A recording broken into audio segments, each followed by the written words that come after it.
Hey, you guys, let's have a relaxing evening tonight, and we'll do a Friday night chit chat. And I may even be so bold as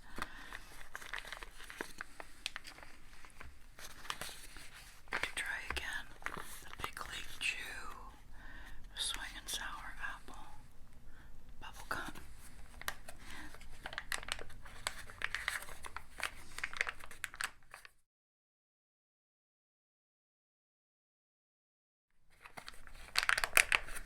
For those of you who've watched my channel for a while, you know I'm not a sour patch or sour apple enthusiast, so we'll see. I've tried this before, but I'm gonna try it again.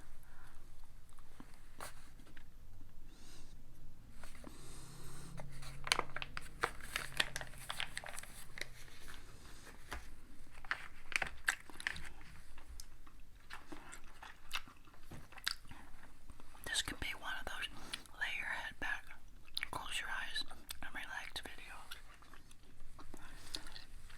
A reminder, turn down your contrast, the brightness on your device, so it won't be so bright in your room. And maybe, if it's not so bright in your room, you can fall asleep quicker and easier, and perhaps you can be the winner in our ongoing challenge. First one falls asleep wins.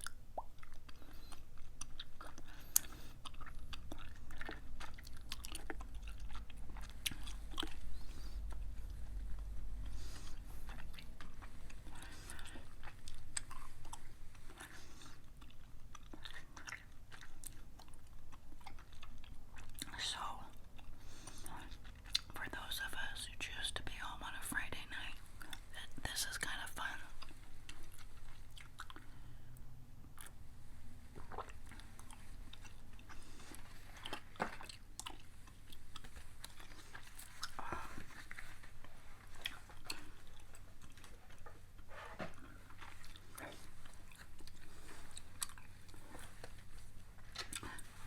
Do I dare talk about earthquakes?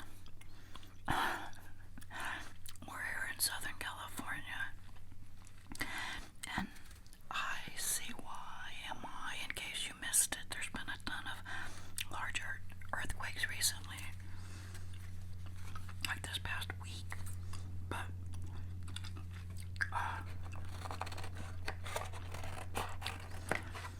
there's even been an uptick in the San Andreas Fault here in SoCal, which is a big deal if you look at the earthquake map at USGS. And look at the daily quakes, all of them. There's a ton going on here in SoCal. Oh, that's no fun. So,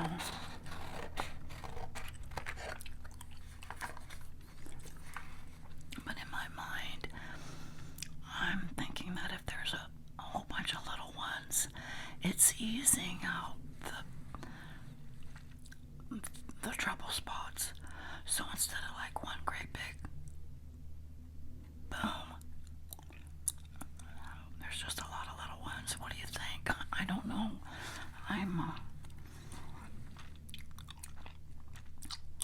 I'm obviously aware of earthquakes because of the area that we live in, but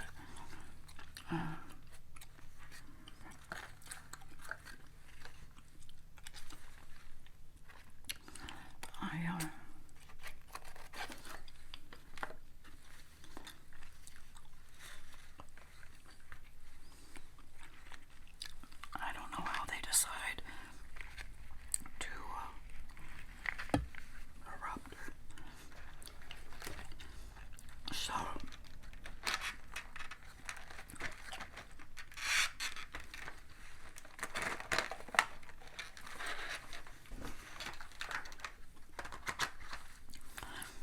I was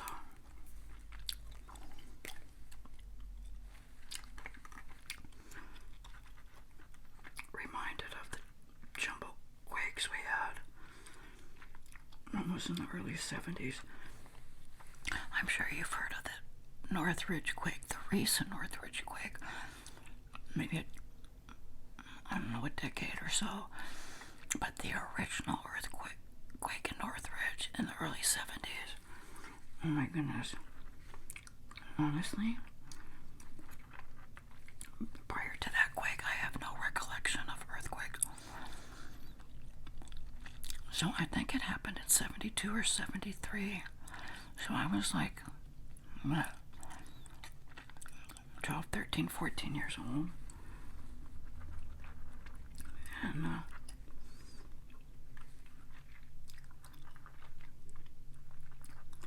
I had a bedroom by myself. The other siblings had their own rooms, but the main thing I remember is the clanging,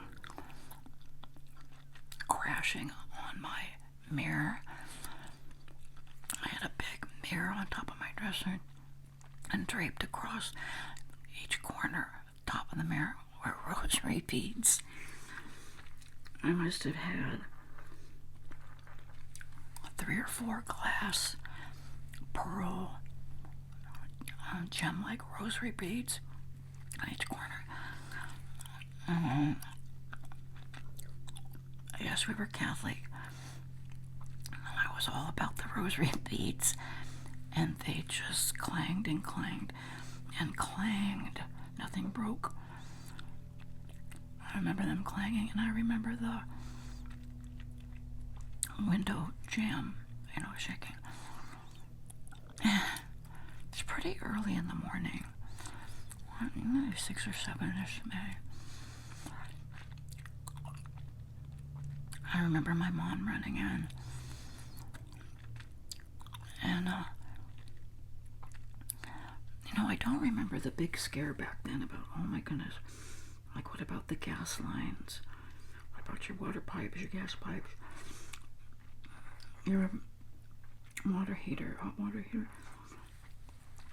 I don't remember people thinking about that, talking about that, nor anybody that had a problem. Every time we had a big quake, it was just, oh, did you feel the quake? Did you feel the quake? But on that day, when we saw the destruction, that it was centered in Northridge, California. Oh my goodness.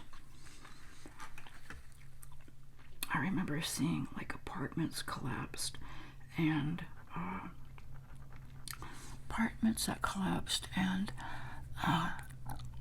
in Northridge, and carports collapsed, a whole row of collapsed carports, and cars crushed underneath them. I don't remember the numbers of injuries or deaths. I just remember the visual.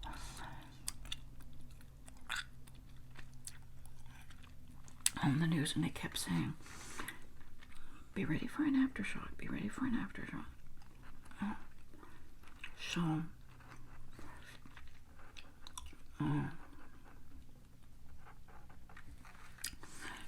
we prepared and got ready for school that morning. At the time, we lived in the far east end of Simi Valley, better known as Santa Susana. And to get to school, the beginning of our drive was up LA Avenue.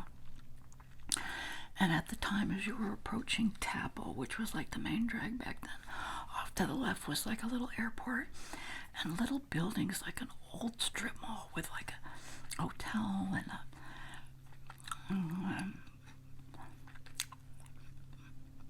appliance store. Our big reality in our face was as we're driving up LA Avenue, the whole side of the building of that 2-story either apartment or hotel completely gone, and you could see right into the building. And for a young person back then, that was like really something. But other than that, can't really remember like any other obvious damage. So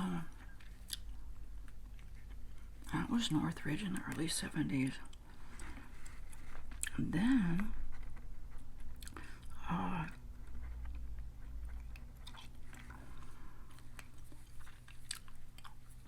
there was another quake, one when our girls were in grammar school, it was either another Northridge quake or a Norwalk or something in LA Avenue. I don't know why I'm thinking Norwalk, but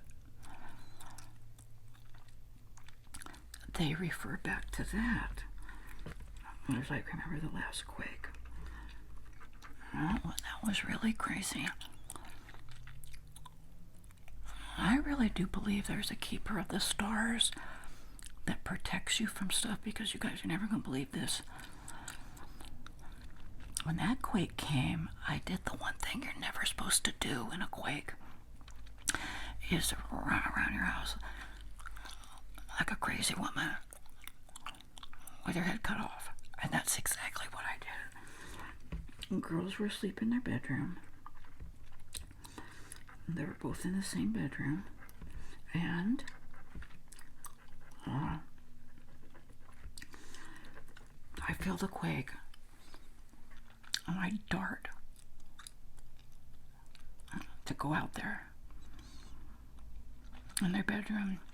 The one daughter is sleeping under the big glass window in the bedroom, but also she's right in front of a wall bookcase my husband had built into the wall. A beautiful wooden bookcase from top to bottom, right? Okay, so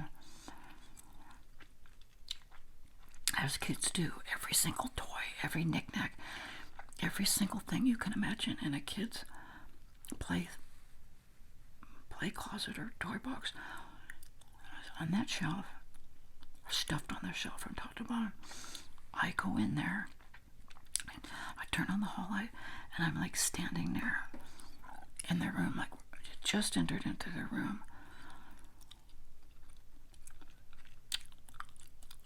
And it quaked a little bit, but do you know, not one single thing came off the shelf. For some reason, I want to think there was one little stuffed toy that came off the shelf. No windows were broken, nothing. So the girls, what they talked about more was not the crazy earthquake, was, Mom, you were running through the house during an earthquake. So this was the early 90s, I think, or maybe it was the early 90s or mid 90s. Kids were in grammar school, I'm pretty sure. So by then everybody's being taught at home and in school about earthquake safety. Do this, don't do that. So the main thing they talked about was not how spooky the quake was. Was my mom was running through the house, and so that was kind of crazy. But when I think of this, I come out in the kitchen, not a single thing fell out of the cupboards. There was like nothing to speak of anywhere, except I thought of that one stuffed toy. So then later on the day, or perhaps the next day, I'm comparing notes with a neighbor across the street. They had tons of stuff fall out of their pantry, so much that she said, yeah, the bottled dressings fell. I kind of made a Caesar salad or something to that effect. And then neighbors on both sides, stuff coming out of their cupboards, and we had not a thing. And again, that was another thought about guardian angels. I know not everybody believes in the angel thing, but I do believe the keeper of the stars has people that he takes care of for some reason. And then, as I'm thinking of that, the other thing that makes me think about the keeper of the stars is maybe 20, 25 years ago, there was this huge rain in Ventura County. We never have mega rain. It came down so hard, so fast, that the drain sewers at the end of the street, around the corner, couldn't handle it. and they were clogged up because it wasn't like a big deal that we had to keep all our drains perfect because we never had a huge rain like that. But bigger than beans, we did backed up the water all the way up our street, all the way to the neighbor's house, got to the fence, little fence between our house and the neighbor's house, and stopped. We had absolutely zero damage. And from the neighbor down to the end of the street, around the corner, tons of vehicles were flooded. Water went in the house, the whole 9 yards. Now, if you don't think that caught my attention, and of course, on the other side of the street, another part of the neighborhood wasn't damaged, but and for those of you wondering, how did I get my YouTube channel name, Angela Bright? I wanted my YouTube channel to be uplifting, but I had such a mindset of like little miracles in my life, I guess, or good moments that were like really good, but could have been really bad. Like I had angels around, so I chose a word, Angela, as I was thinking of angels, and then bright, like a bright star or a bright, just a bright, happy time, something good and positive energy. That's how I came up with Angela Bright. I know it sounds kind of corny, but it was kind of like the idea behind that. Because again, I remember I really wasn't ready to start a YouTube channel. I was doing a YouTube channel because I told my daughters they need to do a YouTube channel. And they were completely uninterested or disinterested or not interested. And I said, Mom, both of them weren't interested. I said, Mom, you get going on your channel and let us know how that goes. And so here I am today, 7 years later, my YouTube channel, and they're still not interested. So I don't know. While we're talking about that, it was Friday night. Chit chat group. I want to encourage you again to start up your own YouTube channel, and of course you just can keep it private. It's such a wonderful diary you can have of yourself, your families and friends can have, and it's just a nice little thing. I know so many people in my life I've mentioned about, they have money issues, and I try to tell them, do a YouTube channel and you can get like subliminal income. What's that called? When you have like money coming in each month. It's not subliminal income, it's I forgot what it's called. And I'm thinking because they're in such harsh, dire straits with finances that they jump on it. Nobody has jumped on it. And I can't believe it, because I think it's just like the eye of the tiger. You know how Rocky, when he started off young, he really had the passion and the energy and did well. And then as he aged, he didn't have the passion and the energy, as if to say, been there, done that. And I think of myself, if I was in dire straits and things were rock bottom bad, I know I'd be way more popular than I am now. I would be putting all my passion and efforts forth for a bigger and better channel, but I don't have the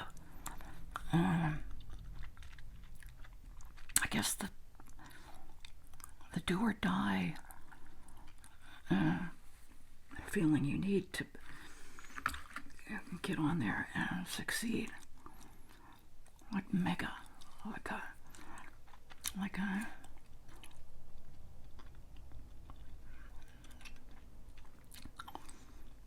so in your free time, just think about that, like a living diary or a living memory book of you for yourself and your kids.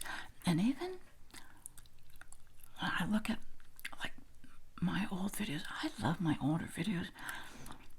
You know, they're kind of corny, but I see a younger me, and I realize, my goodness, I have really, I've really ended up with some physical issues now. And it reminds me how physical issues can ruin your whole life. It steals your energy, it ruins your mind and your spontaneity and your fun and laughter. So, if anything, I want to kind of get over all these little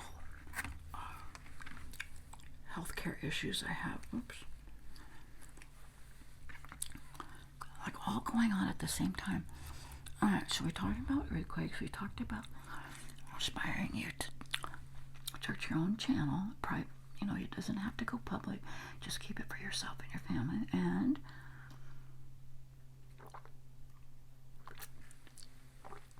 what's up? This is another thing I think is fake.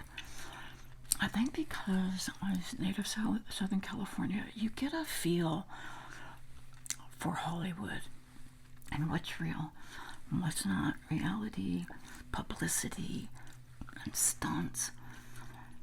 It's not that you make it your life's goal to look for what's the word? Not coincidences, but conspiracies. It's just you grew up with it, and you have a rhythm of knowing this is going to do this and this is going to do this, and that I can kind of spot it out on YouTube. But where was I going with that? Okay, this nuclear comment or speech that came out of Russia from President Putin. I'm a little scared. I really don't like to listen to news that much anymore. But I don't think any one country can just like give a threat for nuclear or something. I really do feel subliminally there's a one little group of people at the head of the food chain who allows or disallows who's going to do what when, whether it's the Illuminati, Freemasons, Pope, and whoever it is. It just seems like there's too many spooky leaders out there who can push the button at any time, yet they don't. Which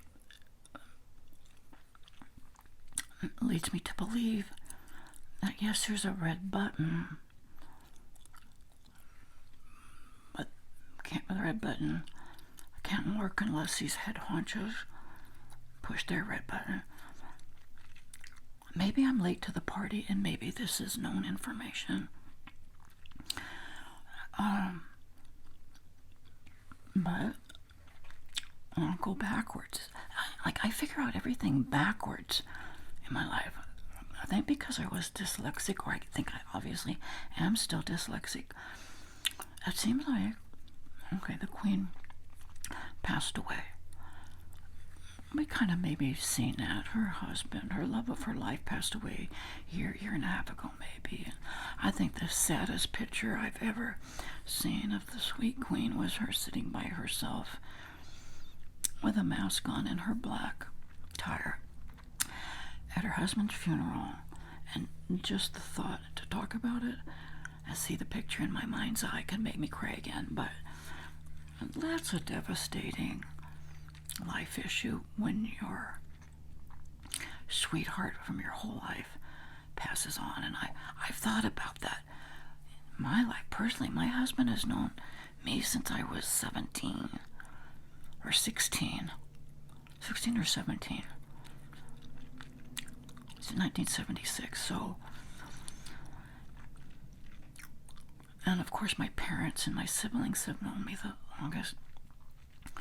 And he's the next person in my life who has known me the longest. And anyways, so the queen dies, and then it seems like a lot of things come up. Now, he thinks he can do the nuke, the Russian guy, and what else?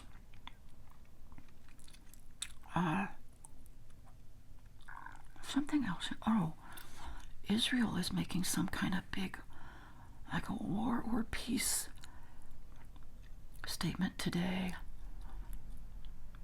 which is kind of big because hasn't there always been a fight in Israel to split Israel? And I just put it. It just seems like she died. Oh my God, a ton of other people kind of like took their position or knew they were going to take a position. They needed to get rid of the monarchy. And now that Prince Charles is there, he's going to go along with the new rules, whereas the Queen was more old-fashioned. I don't know. I must say, when somebody does a speech and they talk about nukes, and I think the phrase was, "I'm not bluffing." He didn't say, "I'm not kidding." There's something to the effect of it. This is not a bluff, or I'm not bluffing. So I'm like teetering. That's the reality. Does he really have the red button power? Or is there someone, that group of hierarchies who say he can have the power? So there's that. What else? Oh.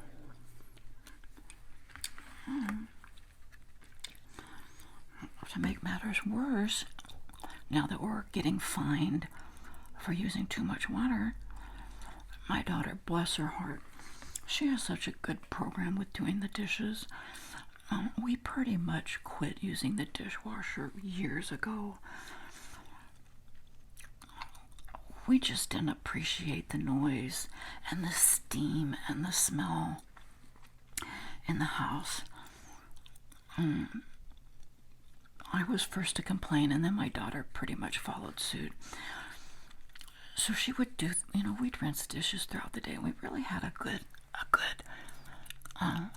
program. So then they started telling you you're going to get fined for too much water. So instead of doing dishes, little bits and pieces of dishes throughout the day, she does one huge sink full at the end of the day. Puts the dirty dishes on one side, fills it with hot scalding water, and then rinses as quickly as possible. So that's been really nice. So last night she's doing her dish routine, and I had kind of heard dripping in the kitchen. I wanted to go to the faucet and couldn't find a good spot for the metal faucet thing. I know that it was hot and cold and off and on. Couldn't find it. Then I hear her say, "What's going on with the faucet? I can't get the water to stop." And it wasn't drip drip. It was like stream. There was like 2 little streams coming out, and there was no way to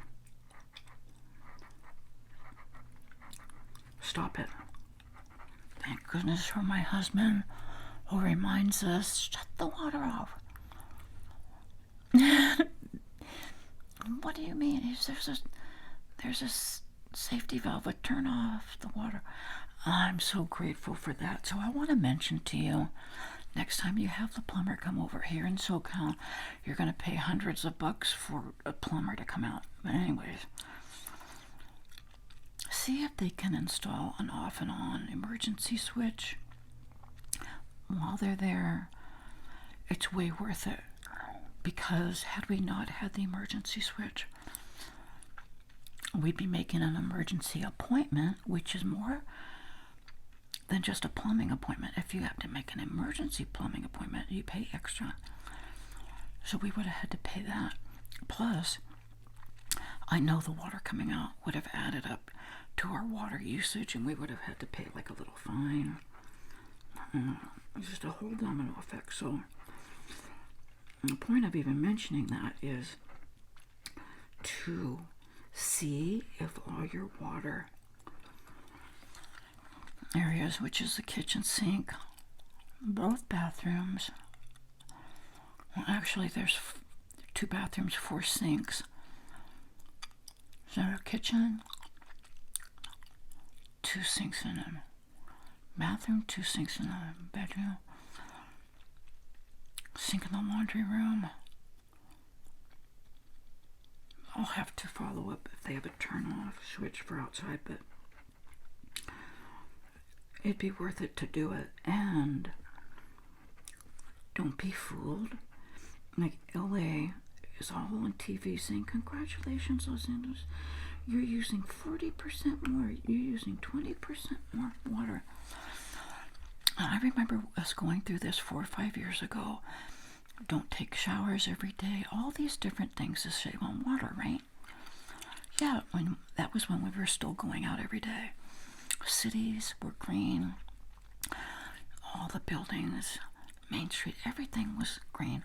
But homes, they were pretty much forcing you to only water 2 or 3 times a week.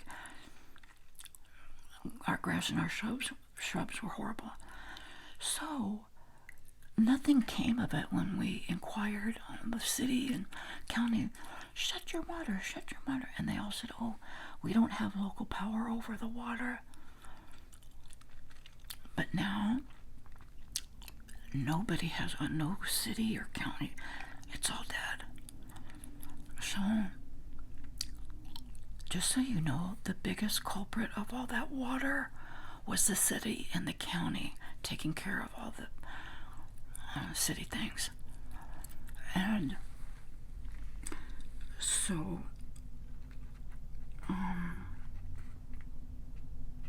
that's another reason why when I listen to the news and they say, you're doing this, you're doing that, I'm like, I want to believe them and do a better job to not contribute to that. But I'm also aware now that, yeah, we're doing it, but what do you guys have going on at City Hall, Main Street, that you're doing that we don't know about yet? So, no, it's kind of hard to pinpoint it here. It's kind of a large Ventura County, and then we have LA County to the south, and then Santa Barbara County to the north. But if you're in a little town, a little county, you might be able to connect the dots and see who might really be causing the most waste. Is it really you, or is it the city stuff? Anyway, so that's the water report.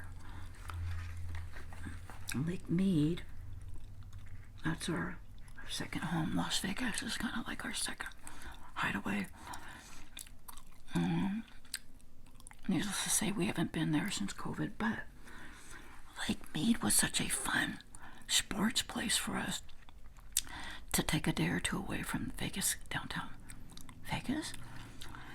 We just had so many fun Lake Mead outings. The one big one was when we got the ski jets or ski-doos. They were big. We got 2, one from me and one daughter and my husband and the other, we had the best time. We were all over Lake Mead with those ski-doos. We went to parts of Lake Mead we never went to in the boat. I can remember 2 times prior, we'd go on a boat ride on Lake Mead.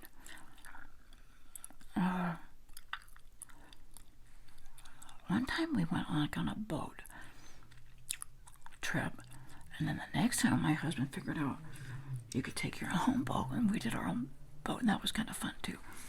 But now there's some channel, I don't know who he is, but he does like a weekly report on Lake Mead. And I think now they've found, I think the count is 4 dead bodies. Remember back, and they keep referring back to the mafia when Vegas first got started. And I do believe it was kind of talked about in that movie Casino with Robert De Niro. And the other movie, Bugsy, how they would kill somebody. I remember seeing their feet in cement and toss them in the middle of a lake.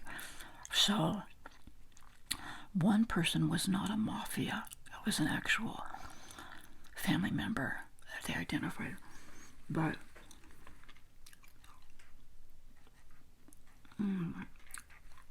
so brace yourselves. Any day now, they're going to find another body on Lake Mead, his feet in cement, or a body that they pull out of a canister. So, there's that. What else?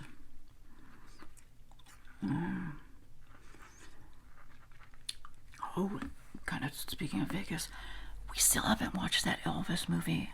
I've heard so many like raves and reviews. Even Priscilla and Lisa Marie, really positive, and very rarely have they been positive about Elvis stuff. But I think I'm gonna like it. It's got a different format. Unfortunately, my husband was disgusted with the first 10 minutes. I loved it. I could tell it was a different format. I think that's why he didn't enjoy it. I think he needed the old-fashioned kind of movie outline and photography. But I think more so the reason I'm gonna like it is I really did have a Elvis infatuation for many, many years. I think I did as much research on Elvis back then without the internet as I do today with the internet.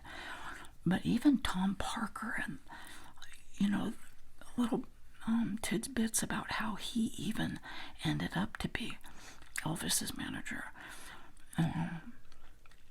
And you have to know that the majority of the stuff in that movie were really true or based on fact, or Priscilla or Lisa Marie would not have allowed it, and they wouldn't be so happy about the film.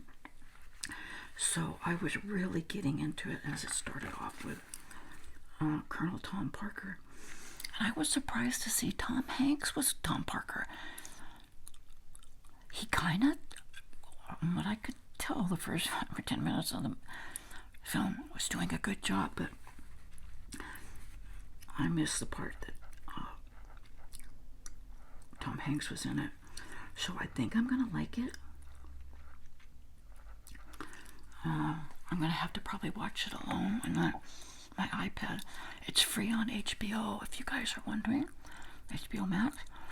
Also, we bit the bullet and bought the Maverick, Top Gun Maverick. It was like $20. We kept waiting and waiting for it to come out online for free. Didn't happen. So we paid the $20, so now we have it forever. I enjoyed it. I don't know why I enjoyed it. Is it because we kind of like Tom Cruise, or I like the things that kind of referred back to the first Top Gun? I'm not sure. Or did it have like that hero element to it? I'm not sure. Maybe it was because we had to pay the $20, so I forced myself to like it. My husband loved it. But what I thought about more was, remember Meet the Parents with Ben Stiller? Had that movie, Meet the Parents. It was the first one. And the blonde-haired gal and Owen Wilson were like old boyfriends and girlfriends, and they used to call each other Iceman and some other nickname. I forgot what the other nickname was, but watching that brought back memories of Meet the Parents. I kind of got that on my late night movie list alone, to watch that one again, because that was kind of funny. I think I laughed a lot in that one, but not so much. My husband's not crazy about Meet the Parents. I don't know.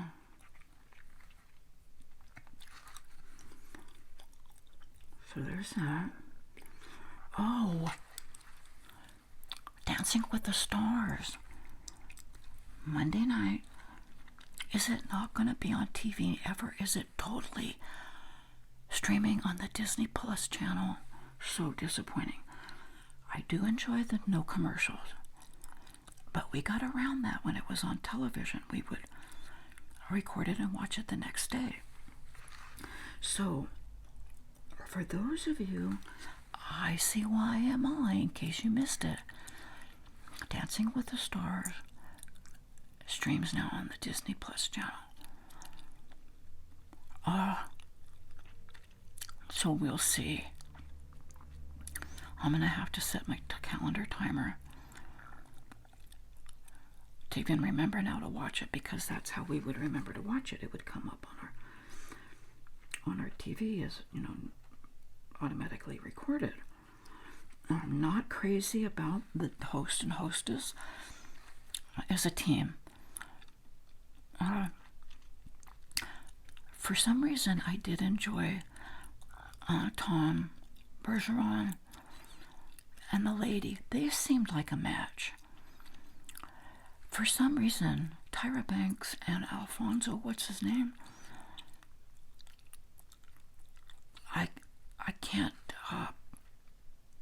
enjoy them as a match. I don't know why. Maybe it's just the first show. I just have to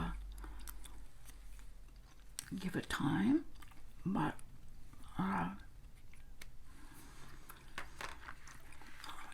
it's just kind of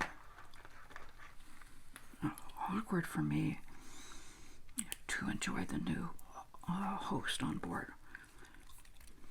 Anyways, so there's that. I don't want to forget that blue. I'm gonna have to use that blue again, but I think I got bored with the blue. I wanted some pink. Okay, so if you're wondering what happens with Dancing with the Stars, it's now on Disney Plus. Okay, so there's that. And the other fun thing is Arnold Schwarzenegger's son. He had a son with the house lady, and his name is Joseph something Bano. He took his mom's last name. Really enjoyed him, how he's so much the mini Arnold. I don't know exactly what his other kids look like, but over the years I do remember glancing at his family, and there may have been one that kind of resembled Arnold, but his youngest one now on Dancing with the Stars really resembles Arnold a lot. And he even did some poses that were the identical, exact same bodybuilding poses that Arnold did. I think it was back in the 80s whenever his book came out or his movie came out. Is it Pumping Iron? Was that a book that made it to a movie? But there were a lot of little flashbacks, and they even kind of started at Venice Beach, Santa Monica Pier, Venice Beach, because as we all know, Arnold kind of got his start at that Gold's Gym right around the corner there from Venice Beach, and then there's the big Muscle Beach. So anyways, I think he got a good score. And I was surprised. He was very limber. You could tell he works out. You could tell he's falling after pumping iron footprints or footsteps. But he's very limber, so that's very wise. He's still pumping iron,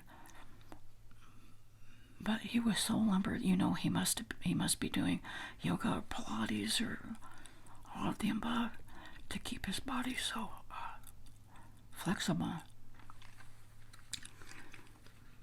Back in the day when I was all about the gym and lifting weights, I didn't have the patience for any of that. Or yoga or even stretching. You know how they say do a warm up or stretch before you... Not me. I really just didn't have the patience. But I never felt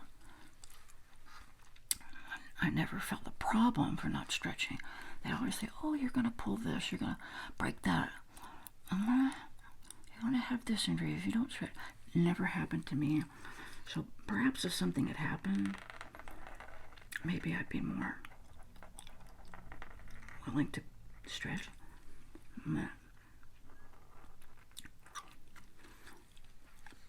It's kind of ironic because here I am all these decades later, and now it's all about the stretching and the slow moving.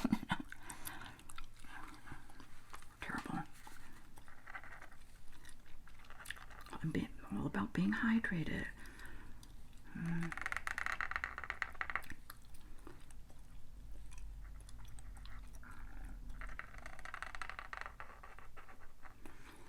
Mom, I'm curious. Are you guys home on a Friday night? Is it new to COVID? Have you always been a Friday night homebody? Because I'll be honest, I don't even know if I could function in the real world out and about on a Friday night with all this stuff going on. Not just COVID. It seems like there's more spooky people out there. More incidents and accidents. And I don't want to be part of it or witness or I don't even want a feeling of spookiness if I go on a Friday night.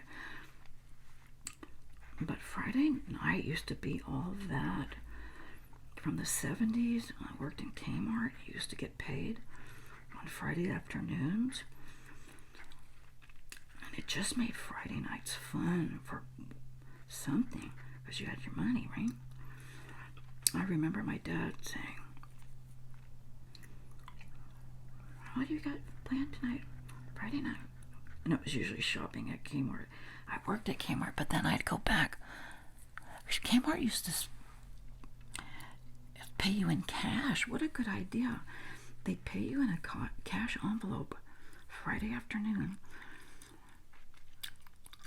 And the psychology was correct. They knew you were there in Kmart, you had your cash, and you were going to buy.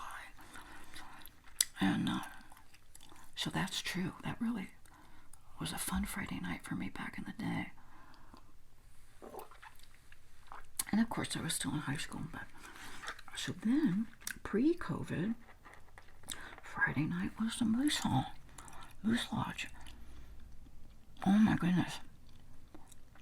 I can't even tell you how many Friday nights we were there. I started off like at 3 or 4 in the afternoon. We'd get there for happy hour. We'd pay for our steak. It was either T-bone steak or porterhouse steak. Supper that night. And before supper, they had bingo going. We bought our bingo card. Wonderful karaoke night. I was the karaoke queen, trust me. And then they had a King of Queens raffle that started maybe a year or so before COVID came. And right as I was getting excited about that King of Queen drawing, COVID came. Moose Hall was shut down. Everything went south. And my husband still has his Moose card. I honestly don't know if I could go and enjoy the evening, as in my mind it would be a super spreader event, and I'd probably be the only one there with a mask.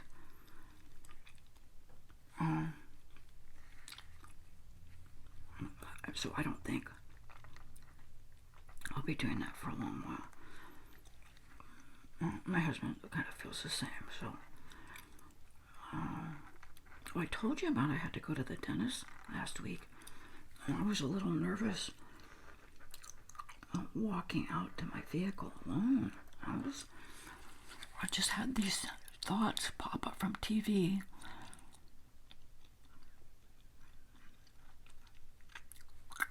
About everybody, any place getting accosted or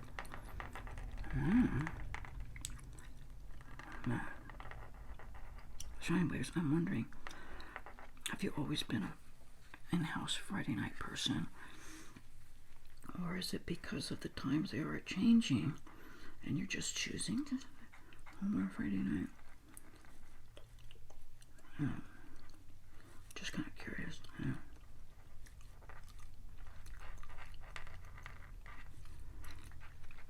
I haven't done coloring for a while. This is the inside of a Yogi peppermint box. It's just kind of fun. I've had these watercolor markers forever.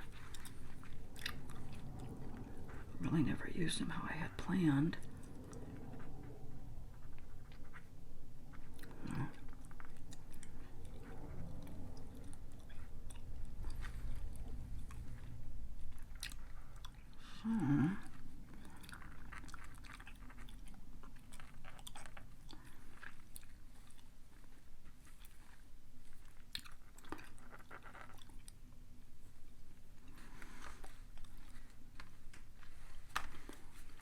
If you're kind of bored with coloring books, you can always grab some yogi tea